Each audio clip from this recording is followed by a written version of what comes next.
lóòótọ́ ni a ti fọ̀rọ̀ wá pásítọ̀ Jerry lẹ́nu wò lórí ẹ̀sùn ìpàṣípààyọ̀ owó EFCC.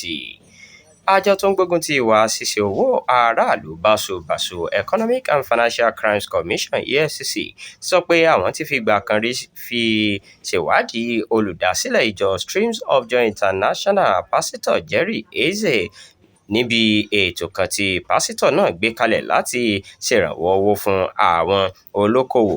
Ní alága àjọ EFCC Ọláolú Kóyèdé ti sọ pé odidi oṣù 6 làwọn fi ṣèwádìí ìránṣẹ́ Ọlọ́run ọ̀hún.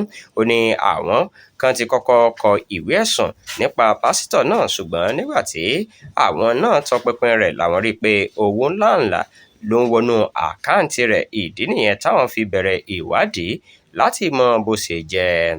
Ó ní àsìkò kan wà táwọn owó dọ́là àti pounds ń wọlé bíi ọ̀wàrà òjò sínú àkáǹtì ilé òkèèrè pásítọ̀ Jerry Eze láti àwọn orílẹ̀-èdè bíi Colombia, Amẹ́ríkà, Sri Lanka àti Togo.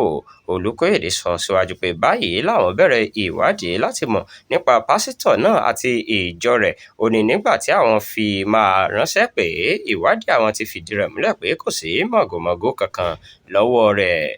Ó ní lọ́jọ́ tó wá sí ọ́fíìsì àwọn tó sì bẹ̀rẹ̀ sí ká onírú iṣẹ́ tó ń ṣe àti bó ṣe máa ń ran àwọn èèyàn lọ́wọ́.